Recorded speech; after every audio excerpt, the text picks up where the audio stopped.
क्या आप जानते हैं इब्लीस के माँ बाप कौन थे और इसका खानदान कैसा था? यकीनी तौर पर आप में से ज्यादातर लोग इस बारे में नहीं जानते होंगे, इसलिए आज की ये वीडियो इब्लीस के खानदान के बारे में है, जिसमें हम आपको इब्लीस के खानदान के मुताल्लिक ऐसे ऐसे हकाइक बताएंगे कि आप ये सुनकर हैरान रह जाएंगे। इसलिए आपसे गुजारिश है कि इस मालूमात को मुकम्मल जानने के लिए वीडियो को आखिर तक लाजिम देखें। तो चलिए दोस्तों, चलते हैं हमारे आज के इस मौजू की जानिब। नाज़रीन, तारीखी कुतुब में आया है कि इब्लीस के वालिद का नाम चिलिपा था। इसके बाप चिलिपा का चेहरा बब्बर शेर जैसा था और वो निहायत कदावर और बहादुर था। इसका लक़ब शहशीन था। इसकी कौम इसे शहशीन के नाम से मुखातिब करती थी, जिसके माने दिल दहला देने वाला है। शहशीन की तमाम कौम में धाक बैठी हुई थी और कौम का बच्चा बच्चा शहशीन का एहतराम करता था, क्योंकि इसने जिन्नातों की बेतहाशा कौमें मुख्तलिफ फुतूहात से अपने ज़ेर की हुई थी। इब्लीस लईन की वालिदा का नाम तिबलीस था और इसकी वालिदा का चेहरा भेड़िए की मादा की तरह था और इसका लक़ब ज़िबी था। वो भी अपने शौहर की तरह निहायत दिलेर और ताकतवर थी। इसने भी अपने खाविंद के साथ बेतहाशा जंगें जीती हुई थीं। ये इस हद तक बहादुर थी कि सारी कौम यानी जिन्नात के बच्चे बच्चे की जुबान पर था कि तिबलीस के होते हुए दुनिया की कोई ताकत हमें नहीं हरा सकती। जिन्नात की सरकशी जब हद से बढ़ गई और जब इनके झगड़े और फसाद से जमीन लरज उठी, तो आसमान से फरिश्तों को हुक्म आ गया कि जाओ इन सरकश जिन्नातों को मार फेंको। बकौल इब्लीस के कि मेरी माँ तिबलीस ने फरिश्तों के साथ जंग करते हुए बहादुरी के वो जौहर दिखाए कि देखने वाले देखते रह गए। लेकिन मुश्किल ये थी कि जिन्न और फरिश्तों का कोई जोड़ नहीं था और खुद मेरा यानी इब्लीस लईन का ये सवाल था कि अम्मा जान की बहादुरी के मुकाबले में फरिश्तों ने आकर सख्त गलती की है और इन्हें बड़ी इबरतनाक शिकस्त होने वाली है। लेकिन फिर अल्लाह जाने की क्या हुआ, हम कमजोर पड़ गए और फरिश्ते हम पर गालिब आ गए। इस अजीबो गरीब जंग का समा कुछ ऐसा नाकाबिले फहम था कि सारी कौम हैरत में थी कि फरिश्तों का वार हम पर खूब पड़ रहा था, लेकिन हमारा वार कुछ ऐसा कमजोर और बुज़दिलाना पड़ रहा था कि हमें खुद हैरत होती थी। कौम जिन्नात का जो बच्चा बच्चा मेरी माँ और बाप की बहादुरी के गुण गाता था, आज इन्हीं को फरिश्ते दर्दनाक तरीकों से मार रहे थे। इसी दौरान मेरी वालिदा और मेरे वालिद जंग में मारे गए। दोस्तों, तारीखी कुतुब के मुताबिक चूंकि इब्लीस के वालिद का चेहरा शेर की तरह था और वालिदा का चेहरा भेड़िए की तरह था, लिहाजा इल्म किफाया की रूह से इब्लीस में ये दोनों खुसूसियात हैं, यानी वो निहायत खुददार, सरकश और मक्कार है और साथ ही निहायत खुदगर्ज, फरेबी और धोखेबाज भी है। फरिश्तों और कौम इब्लीस के दरमियान जो जंग हुई थी, इसमें जो जिन्नात कैदी बनाए गए, इन कैदियों में इब्लीस भी मौजूद था। फरिश्ते जब बारगाह इलाही में हाजिर हुए तो उनको हुक्म हुआ कि अज़ाज़ील की बेहतरीन तरबियत करो। चुनाचे फरिश्तों ने इब्लीस की तरबियत बेहतरीन अंदाज में की, अल्लाह ताला के रुतबे और जाहो जलाल से आशना किया, इबादत और रियाजत के तरीके और आदाब समझाए गए।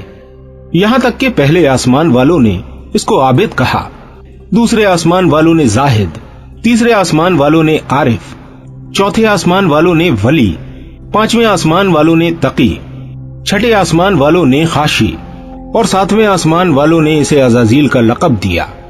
और थोड़े ही अरसे में ये अपनी फितरी तेजी और तर्रारी के सबब सब कुछ सीख गया और वो ही फरिश्ते जो कभी इसके मौल्लिम थे, यानी इसको सिखाया करते थे, अल्लाह ताला के हुक्म से उलूम आलिया में इमदाद लेने लगे, यानी इससे सीखने लगे।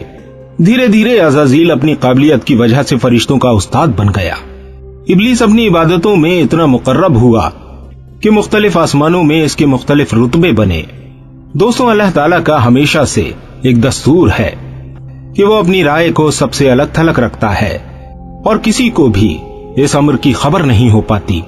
चुनाचे अल्लाह ताला का फरमान है कि मैं जिसे चाहता हूँ इज्जत देता हूँ और जिसे चाहता हूँ जिल्लत देता हूँ।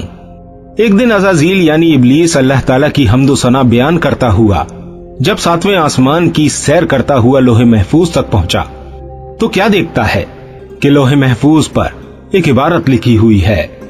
इबारत कुछ इस तरह से है, हमारा एक बंदा ऐसा है जिसे हम अनमोल किस्म की नेमतों से मालामाल करेंगे और जमीन से उसको आसमान तक पहुंचा देंगे और आसमान से फिर उसको जन्नत में ले जाएंगे।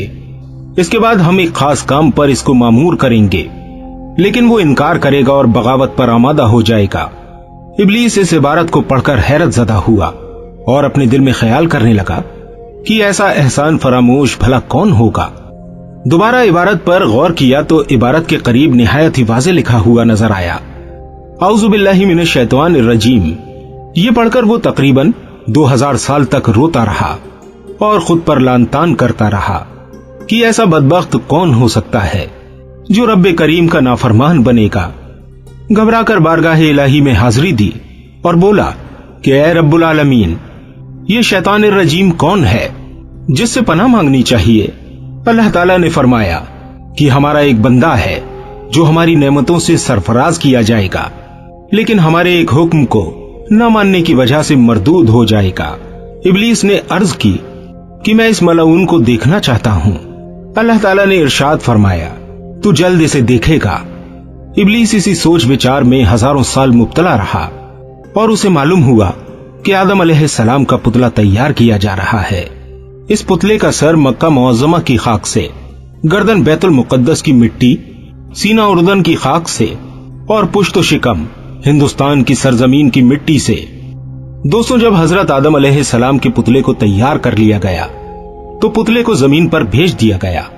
इब्लीस फौरन इस पुतले को देखने के लिए जमीन पर पहुंचा ताकि देख सके इसकी अंदरूनी और बैरूनी साख्त क्या है, यानी ये किस तरह से बनाया गया है, इसके अंदर किस तरह का निजाम रखा गया है।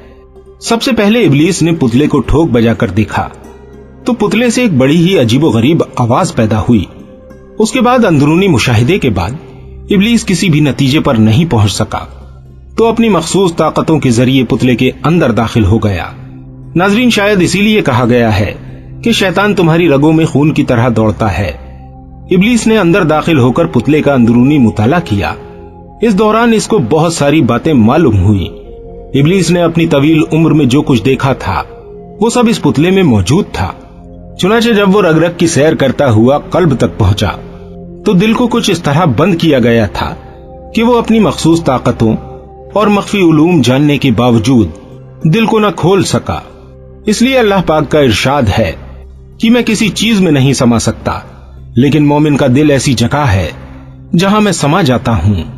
इब्लीस आदम अलैहिस्सलाम के कल्ब के अंदरूनी हालात मालूम न कर सका क्योंकि अल्लाह पाक ने इसे बंद कर दिया था। बस इब्लीस समझ गया कि इस पुरस्रार हिस्से में कोई खास खजाना छुपाया गया है जिसे मुझसे पोशीदा रखने का मुकम्मल इंतजाम किया गया है। मेरे भाइयों और बहनों, इब्लीस को इंसान पर कोई इख्तियार हासिल नहीं कि वो जबरदस्ती खींचकर अपनी राह पर ले जाए। वो सिर्फ बहलाने फुसलाने से ही काम ले सकता है। दोस्तों, अल्लाह पाक से इसी दुआ के साथ अपनी इस वीडियो का इख्तिताम करते हैं कि अल्लाह पाक हमें शैतान मरदूद के शर से महफूज फरमाए और अपने सीधे रास्ते पर चलने की तौफीक अता फरमाए। उम्मीद करते हैं वीडियो आपको पसंद आई होगी। वीडियो अगर आपको पसंद आ गई हो तो इस वीडियो को अपने दोस्तों के साथ शेयर जरूर कीजिएगा। मिलते हैं आपसे अगली वीडियो के साथ। तब तक अपनी खास दुआओं में मुझे जरूर याद रखिएगा। अस्सलामु अलैकुम व रहमतुल्लाहि व बरकातुहू।